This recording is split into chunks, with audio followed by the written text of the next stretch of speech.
Hi, everyone, and welcome back to Scoir's podcast, Inside College Admissions.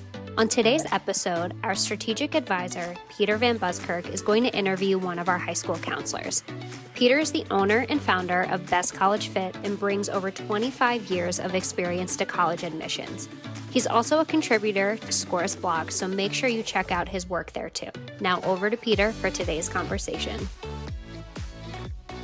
Welcome to Inside College Admission, conversations with college advisors about matters affecting the college-going process. My name is Peter Van Buskirk, and I'm joined today by Lou Gilman, who is a CAP advisor and college advisor at Coral Reef Senior High School in the Miami-Dade County area of Florida. Welcome, Lou. Hi, thank you for having me. Well, it's great to have you on board. Now, before we get into any of the really good stuff, you have to help me understand, what is a CAP advisor? Could you help me understand? Yeah, I'd be happy to. In Miami-Dade County Public Schools, each of our high schools has a position within our Student Services Department called CAP, which stands for the College Assistance Program. And so you're a CAP advisor, CAP counselor.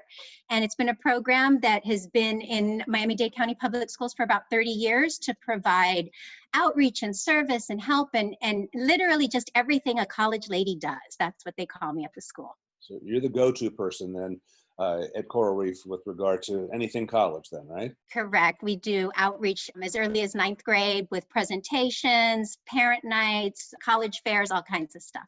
Cool. Now, tell me a little bit about Coral Reef.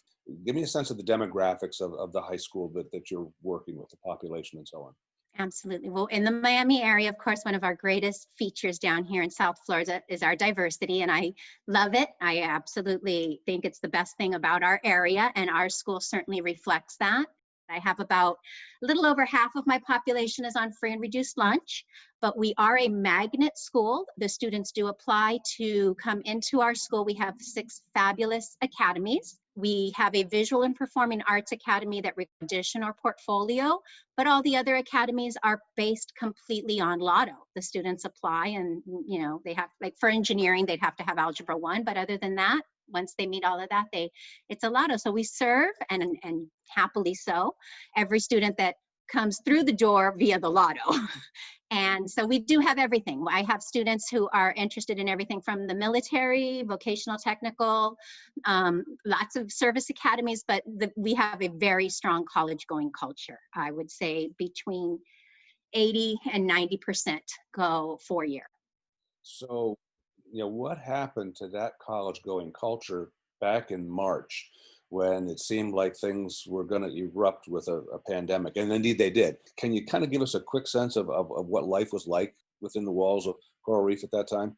Yeah, absolutely. We shut down on March 13th. It was Friday the 13th. The SAT was the next Saturday. We were supposed to, my own daughter is actually a senior at the school with me, and she was supposed to take the test that Saturday. And, proctors weren't comfortable coming in to test. And so we had a real difficult time with that. Over the weekend, the entire school system, all of Miami-Dade County Public Schools, pivoted to online. And we really did great. I was really impressed with my teachers, with my staff, with everybody, the kids too. We started school Monday, and, it was definitely very different. Our colleges and universities locally, I met with a lot of them and lots of meetings and whatnot, and they had their class of 2020 pretty much in place, with March and April. Here in Florida, we have a phenomenal scholarship program called Bright Futures that is based on test scores, and that really impacted our class of 2020 because they missed out on probably about 4 or 5 test dates that they could have either qualified for the scholarship, or had their score increased to go from a 75% in-state tuition to 100% in-state tuition. So that was a lot of trauma and drama, meeting with parents and trying to walk them through that while trying to get my class of 2021 off and running, because I had just completed, of course, around January, February, my junior class presentations about getting excited about college. So it was interesting.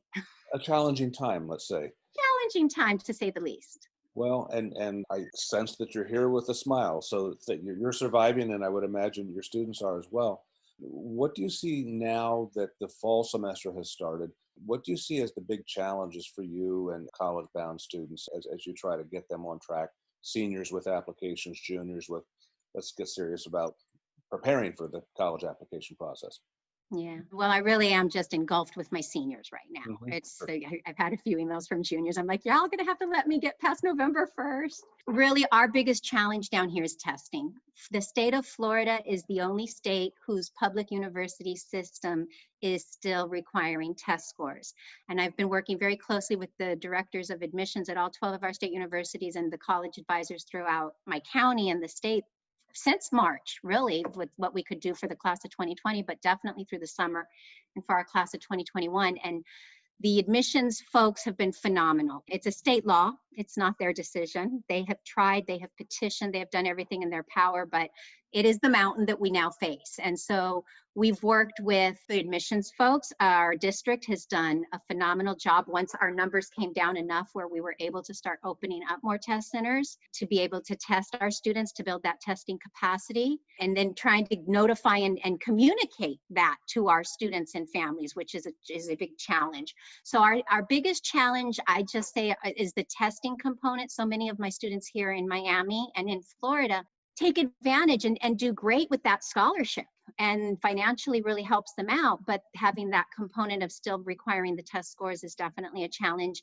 And then the other end of it is the communication, trying, when half my kids are online and we've got the technology, the very real thing, and trying to get that information out to them. I'll start all of that all over again with the juniors real soon. Aren't you lucky? Well, with regard to your students and their aspirations, can you give me a sense of where they're headed? I would imagine, given the very lucrative scholarship opportunities in Florida, many of them are staying in state. Do you have many that head out of state?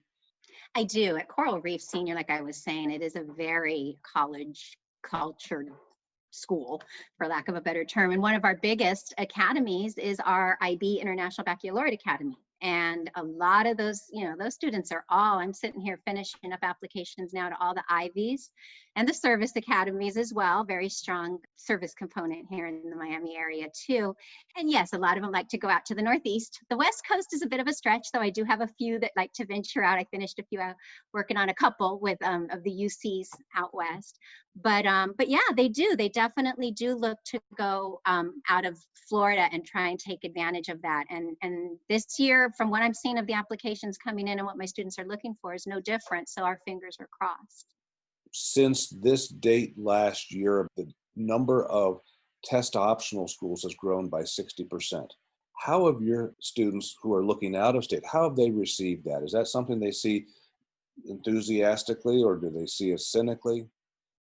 They do. At the beginning, it was kind of hard to convince them that the colleges really meant it. Like they really do mean they're going test optional. And a lot of these virtual visits, we did spend some time on that topic. And I would ask our reps to kind of go back over it one more time. And what else are you going to look at and use? And, the merit money and all of that. So, the struggle for the transparency is real. Definitely, because kids, want to know what matters, and parents do too. So, they are definitely coming into it more. What I'm seeing a lot of my kids who are really, stretching and going for those highly selective and Ivy Leagues and things like that are talking about different opportunities to, alternative assessments. They want to share, okay, I don't have, my SAT or SAT isn't that great, or they want to test it off, whatever the circumstance may be, but they want to share an AP score or their IB predicted, or just a really great essay that they felt really, really good about. And, they're reaching out to the colleges and asking, is this okay? And I've been finding schools are very receptive to that. That's very heartening to hear. And earlier this year, I had conversations with deans of admission at about 20 schools around the country. And we talked about the testing situation. And to a person, they said, it doesn't make sense for us to hold students accountable for information that they couldn't produce in a normal fashion. So, of course, there were then already 1,000 schools that had been test optional, and now another 60% on top.